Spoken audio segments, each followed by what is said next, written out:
I am sometimes annoyed where I see a bad product winning because they are very good at marketing and they are very good at promoting. And I kind of wanted to arm people who are good at building, but they don't know how to promote things they build, and give them some knowledge how to do it.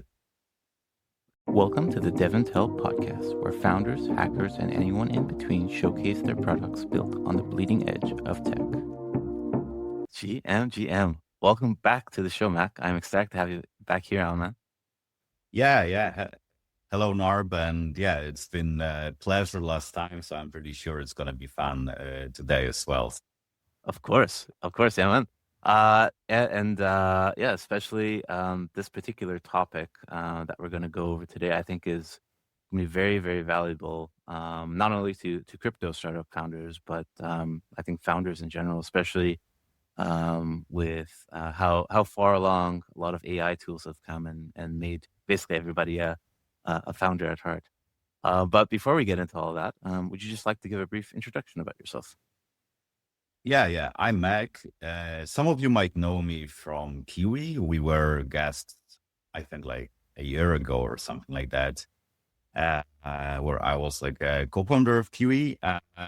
Before that, I used to run a podcast, kind of like this one, where I invited founders and builders and tried to reverse engineer how they build their projects. It was called Web3 Talks. And now I'm mostly helping with product growth and BD, basically like anything in between. Like we have this nice stack and we want to have a lot of quality users. So I try to get from point A to point B. So that's basically my work. Yeah, exactly. And I believe you're correct. It was about, I think, a year or so ago, you and your co-founder from Kiwi came on, which was a great episode in itself. And I guess for folks who might not have tuned into that one, like how did you find yourself in the crypto and Web3 scene and technology scene in general? Yeah. So starting with tech, oh my God, I think I was like 5 or 6 years old when my father, he had this like IBM PC. It was like a giant screen, like big computer that he had at his office. So he brought it for the weekends from office. So, he took like this big computer and like got it to the fourth floor, and the only desk big enough was in our living room. So he just set it up there. And, we played both time on that PC. So that was a lot of fun. And I got hooked as a kid. And a few years later, me and my brother, we got our own PC from parents. And, I don't know if you remember, probably yes, because like back then, computers were way more complicated. I know you needed some DOS commands. You needed to know how to crack or mod some games. You needed to buy parts yourself and assemble a PC if you wanted some good computer and you didn't have that much money. So I tried to learn by, helping my older brother figure it out. But regarding crypto, I joined way later than I wished. I guess most people think that, especially like trading wise. But, I had many hacker libertarian friends, and they were talking about Bitcoin since like, I don't know, 2013, maybe earlier even. But to me, it felt like a very crazy idea to build your own currency. So I dismissed that. And then, a few years later, COVID hit. And, we were all stuck at homes for like 12 hours a day looking at computers. And I was like so bored. I like couldn't find new things to do. And I was like, okay, like maybe now it's time to get into crypto and just read more. So I called one of these hacker libertarian friends, and he's like, oh no, Bitcoin is not a thing anymore. He's like, buy Ethereum, it will go up. It's like a really good tech. So just like every crypto trader, I just bought an asset and then started doing research. So that's exactly what I did. I bought some ETH and I was like, okay, now it's time to learn something. And I started, reading blog posts, listening to Vitalik podcast interviews, read the white paper, did some crypto zombies course, watched YouTube videos, hung out on like 47 Discord channels trying to figure out what's going on. And like, then I understood, okay, this technology makes sense. It's not a scam. I see what's the idea here. And then I was like, okay, I want to build something here, but I'm not sure exactly what I want to build because crypto felt very different from normal startups. So that's why I did this like Web3 Talk podcast, because I was like, okay, let's speak with founders, learn from them what they build, and maybe I will get some inspiration. So yeah, that's long story short. Yeah, man. Yeah, exactly. I mean, you're having a podcast like this or like yours, like you get to speak to people in the trenches, so to speak, like the ones that are actually building like the awesome products like people will eventually use, right? And I too find it very interesting to pick people's brains and like kind of get the background story and inspiration as well. Um, but so that's kind of like the Web3 crypto side, but you also have quite the background in helping big name companies with their comm strategies as well.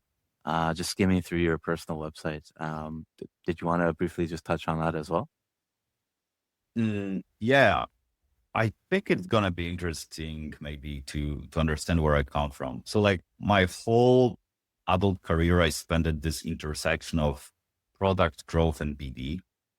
You know, when I was young, I wanted to be a writer, but then I learned that, you know, if you're a writer, you can be poor and homeless and like unemployed. So I felt like, okay, then I learned there's a thing called copywriting where you know, help companies write ads, websites, brochures, everything. So this is what I did as a freelancer in college. And then I got into this like very small market research startup. There were like, I think 3 or 4 people back then. And I was interning there, but like our CEO was a guy who was my professor in college, and he was known for being this, like giving people a lot of responsibility. So he was like, oh yeah, we have a new website. Could you help design it? And like, oh, we have this sales presentation that we use at clients meeting. Could you help with that? Like, you know, I was just like an intern, but I was like, yeah, like, okay, let's try. And like this guy, he was this like black belt B2B sales guy. Like he had like 20 years of experience in B2B sales. So just by being in a room with him and like listening to his calls, you know, and he's on the phone and speaking with clients, like I learned a lot because I learned like the way he thinks. And sometimes I ask him follow-up questions, like, why did you do that, this and that? So that was very interesting. But, you know, it was just summer internship. So after 2 months, I got back to college. This company, by the way, right now is one of the biggest market research companies in Poland. So I guess this guy's sales was pretty solid. And later on, I went to this high-tech telecom startup. So I was the only person without engineering degree there. Like everyone was a an engineer. Our CEO had a PhD in telecommunications. But then it was like a hardcore R&D company. And here CEO was like, yeah, kid, you know, like go figure out growth. Okay. But here the problem was that the CEO, like he said that he's not good at growth. So I should figure it out myself. So I didn't have this mentor, and, you know, I was scared because I had a lot of responsibility, but I didn't have anyone to ask for, you know, help or feedback. So I started reading books, watching YouTube videos, you know, blog posts, speaking with people who were more experienced than me, and just trying to navigate that. And that worked. I mean, like our sales went very nicely. I got promoted, I got a raise, and so on. But, you know, like, although I was involved in many things like, you know, website branding, positioning, newsletter, ads, global BD program, and so on, it was interesting in that regard, but the products was not that interesting for people without telecom degree, because these were like LTE simulators or R&D scientists. It was like very, very abstract. So I left, and then like I I got a call from my friend Mike, who just started his company, which was back then just explainer video company. And he's like, do you want to join and help with marketing and sales? I'm like, I don't know. Like, I will just join part-time and see if I like it, because I learned that if I don't like the product, then it might not be that interesting. But what I found fascinating is that when companies came for explainer videos, but they actually came for something way bigger, because they came for, of course, explanation that they could squeeze in 2 minutes of a new product, but like also for nice narrative. They came for arguments to convince skeptics. They came for positioning against competition and many other things. So I had this crash course on messaging where I had like hundreds of cases from tech, finance, pharma, and many others. So, like one day, big pharma comes and they say, we have this new neurodegeneration drug that we need to promote to doctors. The other day, you have, we are a big cloud provider and we want to address developers who are new service. And then the other day, you have the guy who's head of a jet engine factory, and he says, we are doing this 5-year restructuring and we want our employees to understand what's going on. So it was like all over the place. And because it was all over the place, I could learn a lot, like many cases. And yeah, like many of these companies were these big corporations. And once we got the core message, we were like, okay, we are doing videos, but we started doing like presentations, materials for marketing, sales, sometimes for these trade shows and so on. So it expanded a lot. So we started with videos and then we started doing all other things. But what was also interesting was that I also had to do marketing and sales for the agency. So, not only help clients, but also do it for the agency. And I had some experience already with B2B marketing, but I wasn't that good at sales. And, selling to corporations is like very complex. It's like totally different than selling to customers. So I was lucky enough to have my friend Usama, who was another black belt B2B sales guy I met in my life. He used to sell this multi-million-dollar projects, for Lockheed Martin, IBM, PwC, Sybase. So he like knew everything. And I was lucky to be able to ask him questions and like get some support and learn from him. Yeah. So this is what I've been doing. And like, then when I got into crypto, I was like, okay, what interesting value can I bring here? And I was okay, like what I'm good at. I'm good at, messaging. I'm good at finding these channels to grow. I'm good at B2B sales. And I know a thing or two about making complex things easy to understand. So I was okay, this is what I'm going to bring. So yeah, that's the TLDR. Awesome. Yeah.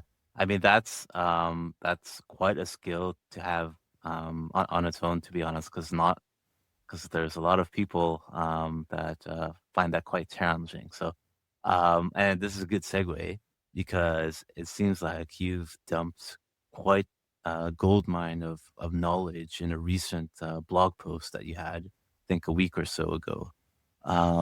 Just curious, like why share that like freely, openly, and not have it behind like a course or something?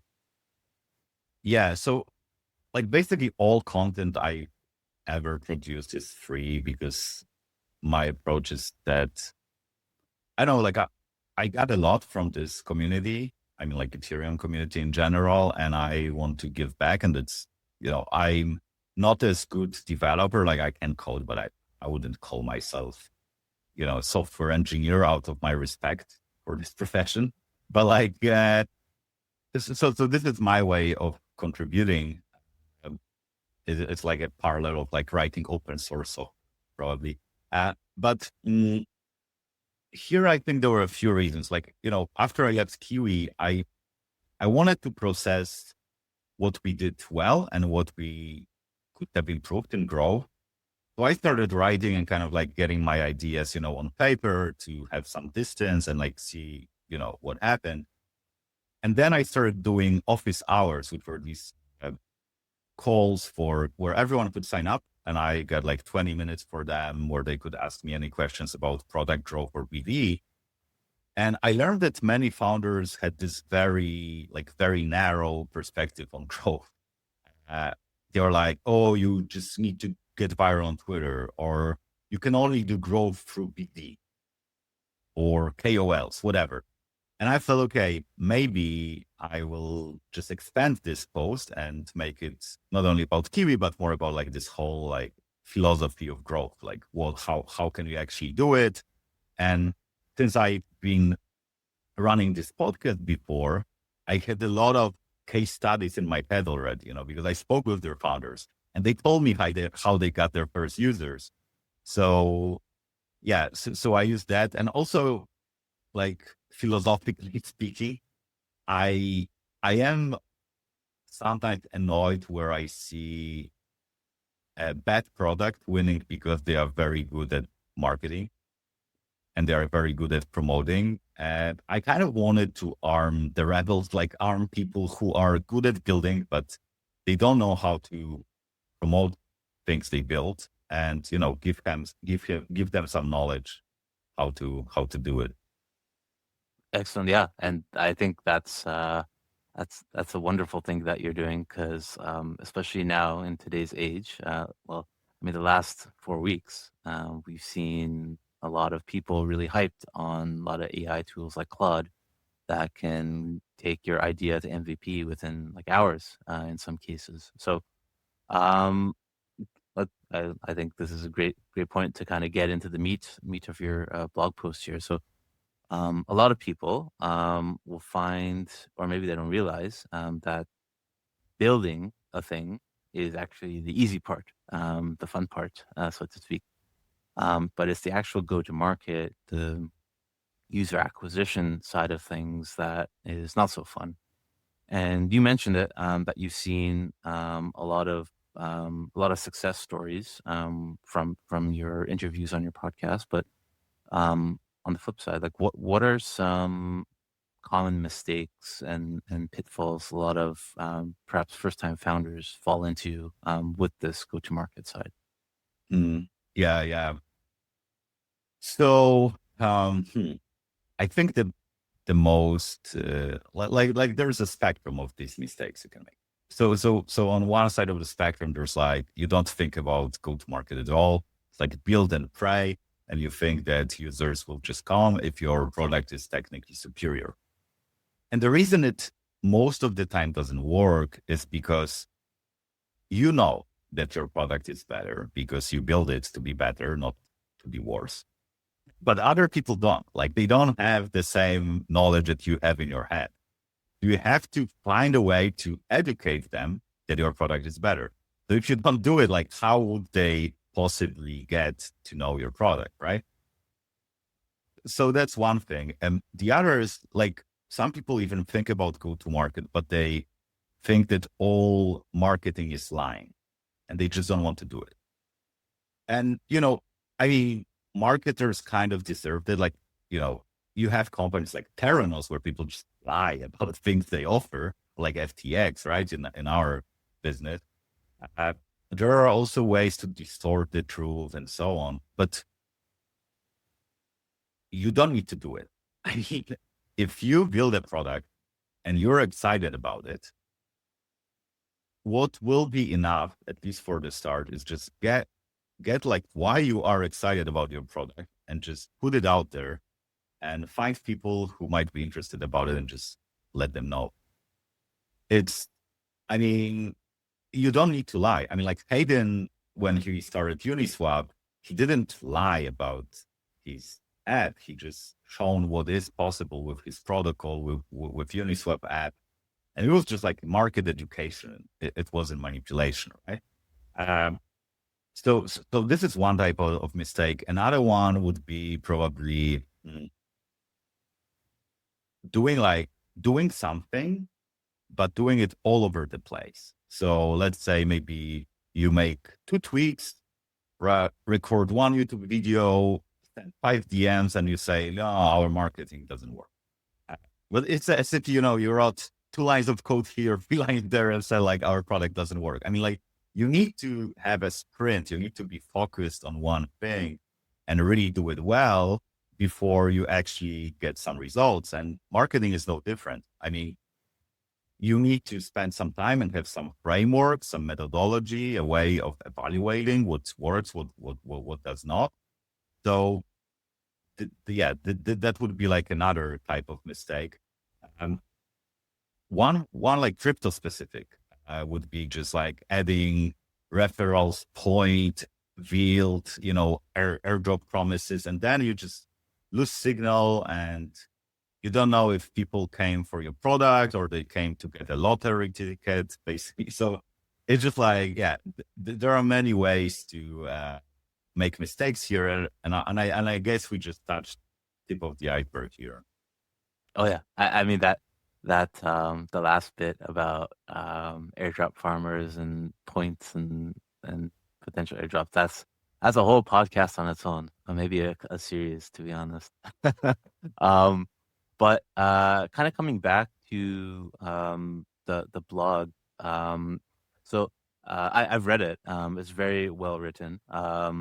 So in there you have a pretty neat metaphor I liked, where you said basically a product's market is kind of like a watermelon, and slices of the watermelon are basically segments of that market. Could you just explain like what a segment is for people who might not be familiar, and what the secret sauce is behind identifying these segments, perhaps using the Uniswap example as a driver? Yeah, sure. So there are two things. One is markets. So these are like people who you are after. And that's a more general term. And, with Uniswap, Hayden Adams did all the same things as he did, but he addressed European private blockchain consultants. They wouldn't find his product interesting. And like, it's a big thing. I mean, that's exactly the same product, but one people care about it and one people is like, yeah, whatever, as the saying goes, one man's trash is another man's treasure. Right. So, and like, I can give like probably like a short story about segments. So when I was in college, I worked as a math tutor. And like after a few months, I learned that I can make twice as much per hour if I target rich suburban kids. So I was like, okay, like if they live in the suburbs, they have rich parents, they will pay me twice per hour.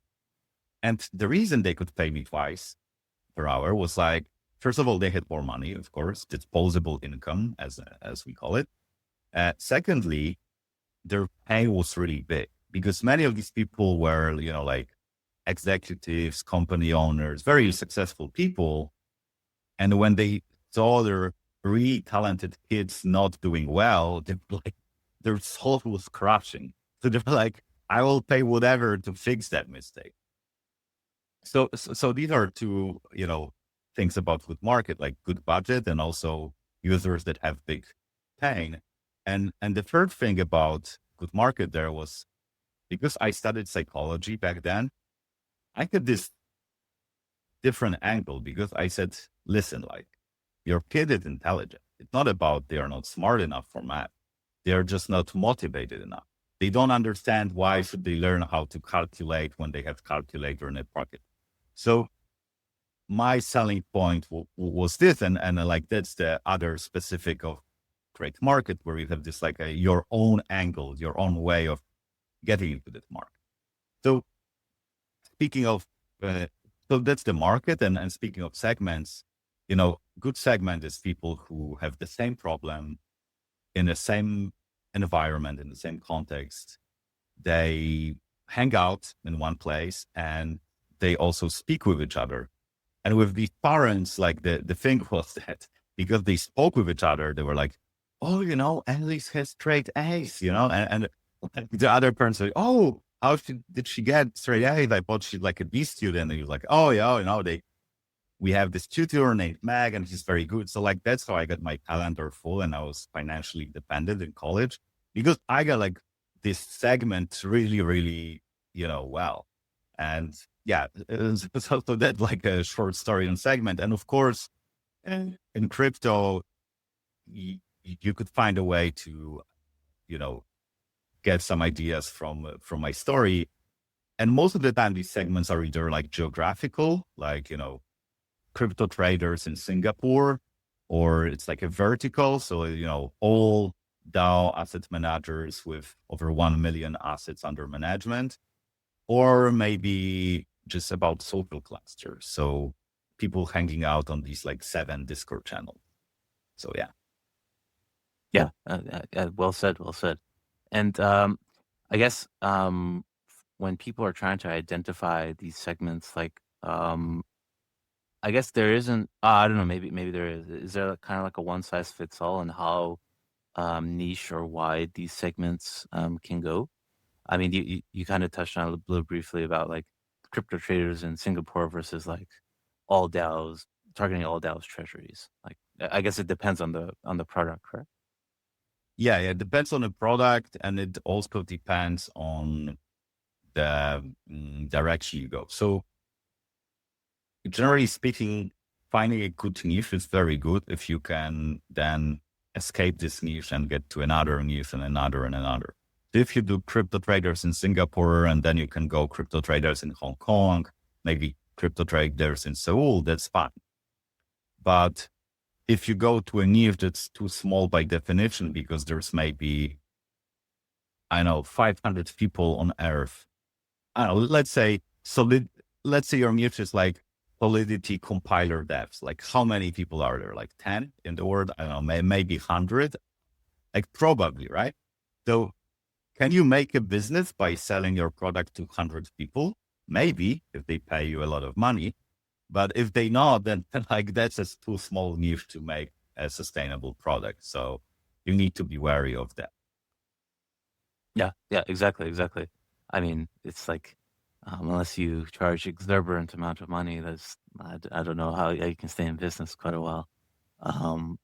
But I guess once somebody has identified a segment or segments that they want to kind of go after, like how do people actually go and reach out to these users? Like what are some strategies around that? Yeah, so here we get to channels, which are basically paths that lead users to your product. And here I recommend this book by Gabriel Weinberg called Traction, because he describes 19 channels there. And there's like, BD, billboards, ads, also like PR stunts and like all like trade shows. Like he describes many of these channels, and he describes stories of startups that's used them for growth, success. So it can open your mind a lot. And what I would suggest is going through this list, maybe adding a few crypto native channels to that list, and just brainstorm ideas that you could use as your startup. And like start with all channels, even if you feel they don't make sense, because it opens your thinking a lot. And it's very easy to get into this hammer and nail bias where, let's say in your last startup, you used Google ads and it worked. And now you're like, yeah, we need to use Google ads for this startup. But maybe it doesn't make sense. Like maybe it's better to use Twitter or Telegram or YouTube ads, whatever. So it's good to, write down all these ideas, then just rank them using cost of acquisition of one user, ease of testing, also like time to signal, and like how they fit your product. Because like, if you sell, for example, I don't know, like professional software for portfolio managers, then TikTok might not be the best channel. So maybe there's poor product fit. And once you do that, then pick 3 channels, and out of these 3, pick one that you want to start with, and focus on the channel for like 2 weeks or 4 weeks even, and just learn a lot. Just focus on one thing instead of 20 things at the same time, because then you can just like, squeeze this learning into this one thing, and you can actually get better at it. Because like, let's say you picked TikTok. like I don't even have TikTok. So let's say I pick TikTok, I install it, and I'm like, okay, I will make TikTok videos now to promote my product. If I record them, they will probably stop. I feel like because I'm not a TikToker, I don't know how to do stuff there, right? So like I could say, well, TikTok doesn't work. Well, it doesn't work because I'm bad at TikTok, not because TikTok doesn't work, right? So it's very important to like get better at the channel, and it's important, I think, to do research, whether blog posts, podcasts, or speak with people who are successful at the channel that you choose, so you can learn, how to actually navigate that. Yeah, exactly. I think just starting small instead of like really big, like it's very hard to multitask. It's like as skilled as you may think you are, working on like 5 or different things at the same time isn't as effective as putting all your energy in kind of one thing, seeing what happens, and then kind of taking that data and then strategizing your next move. But I guess after somebody has identified the segments they want to target, the channels, and which ones to prioritize, how do people actually convince other people that they need to use your product? I guess there's quite an art in this, but what are some tips and tricks from your experience? Yeah, there's a lot to unpack here. So like I have like a separate guide about it, which we might link in the description later. But like a bottom line is that when people learn about new product, they silently ask themselves 3 questions. Question number 1 is, does this product solve a problem I have? If it doesn't, you just scroll down. Second, does this product meet the requirements I have for this product? Third is like, can I trust that it's going to work as advertised? So I will give you an example. Let's say I sell air purifiers and you live in Mordor where the air is not as good. So you might be thinking, well, maybe this air is not good for me. So you scroll down Twitter and you see my ads that says, hard focus. Maybe it's your air. Our air purifiers are used by software developers, scientists, and writers that need to keep their mind sharp. They can cover up to 40 square meters and are as silent as your night breath. And they are used by 15,000 people worldwide. So if you read that, of course, it's like a very salesy kind of ad, kind of like a message. But if you read that, you're like, okay, like if air is your problem, it ticks all these checkboxes and you will maybe click and learn more and then maybe learn how it exactly worked and so on. If you don't check these checkboxes, then it's going to be way, way harder to convince someone to try it. And yeah, like if you want to dig in, just go to this guide, because I think it's like 30 pages long. There's like many, many examples from real products. So you can learn a lot, even just by scrolling down and just like having a look. Yeah, and we will definitely have that in the description below. And yeah, I mean, this is like an age-old problem. This is like, I don't think there's anything off the shelf that kind of makes it magic. There's always an art to it, and you always have to kind of work at it. Yeah, there is actually like, if you like, well, the thing that I tested lately, just get to an LLM, your favorite, whatever you use, link my blog post, this guide, and send your docs, whatever docs you have about your product, and ask it to use these rules to write a description of your product. It's like not perfect, but it's, for many people, it's like good enough and like a great start. So yeah, I think it's a pretty useful hack you can use now.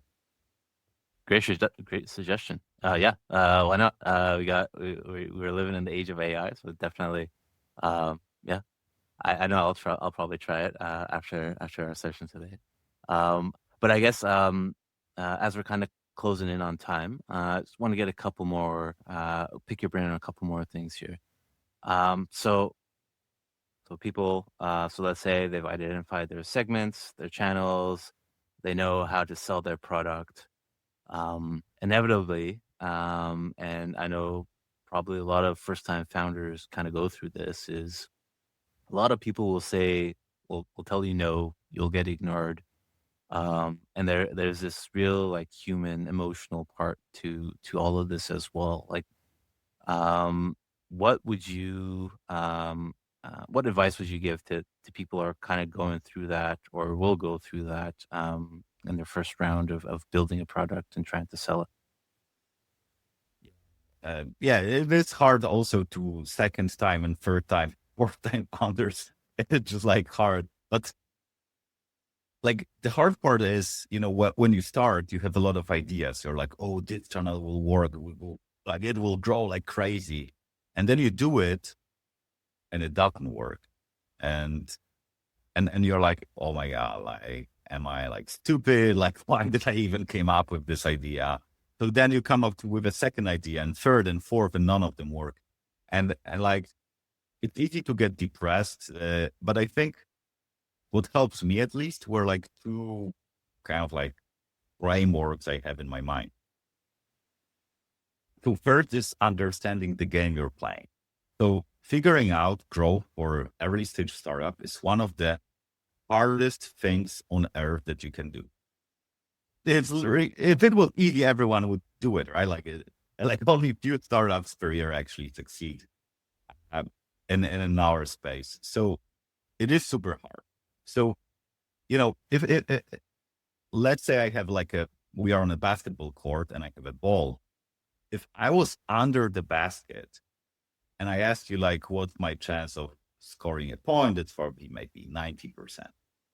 But if I went to half court and I asked you, then it's probably like 5%, maybe 10%.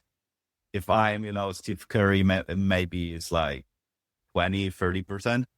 But like even the best NBA player on earth in terms of long range shots don't have even 50% accuracy.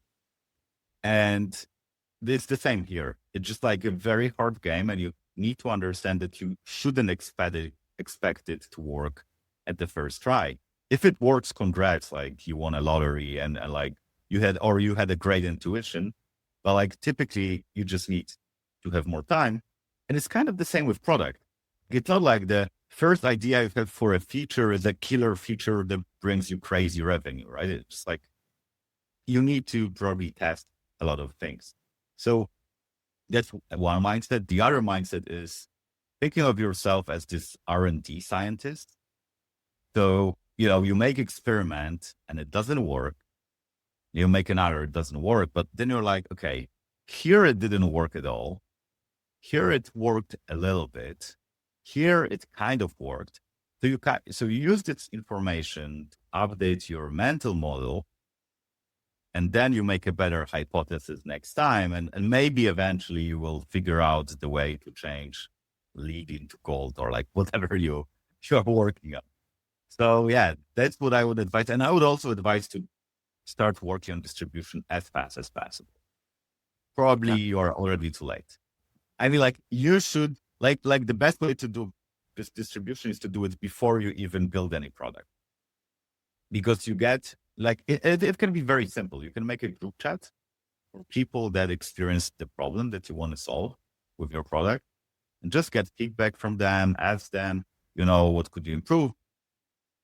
And then ask them, okay, do you know any other people who have the same problems, and maybe, get some word of mouth and just even getting that, even spending like 1 hour per day on distribution will help you tremendously. So if it's one thing you were supposed to be left after this podcast with, just spend at least 1 hour per day on distribution.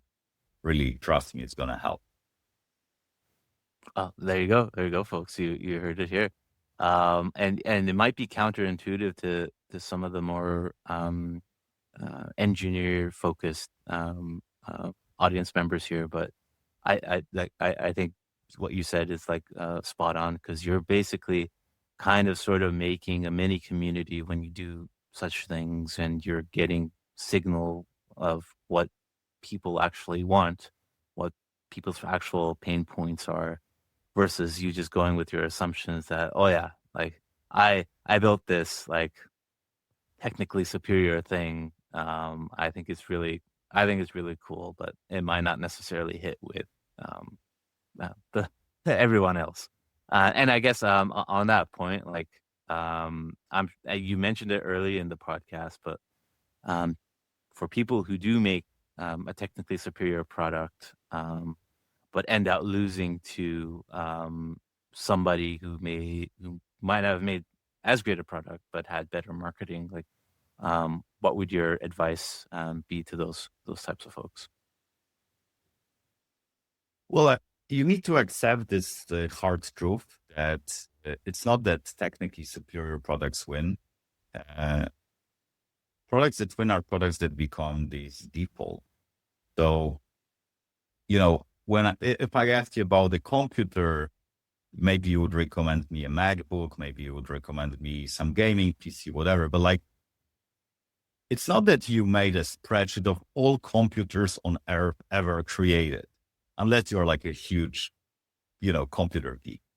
So we always have these mental shortcuts, and the goal of a product is to become this mental shortcut. Because once something is a mental shortcut, people are like, what phone will I buy? Well, iPhone, whatever, right? Or like MacBook. Then it's overcome that. You need to have a way, way, way better product, because you need to overcome all the social proof habits, ease of use, all that. So if your product is better and you think it's objectively better, it's actually morally very positive to promote it, because you want to help these people. You want them to be more happy. They are at this point not knowledgeable enough to understand why your product is better. But like, by spreading the news about your product, you are actually helping them. If your product, of course, is actually better. If it's not, then, well, yeah. Awesome. And yeah, well said, man. And unfortunately, that kind of brings us to time. Thank you so much, Mac, for taking the time out of your day to come talk on the podcast here. I know I learned a lot. I'm hopeful our audience also learned a lot.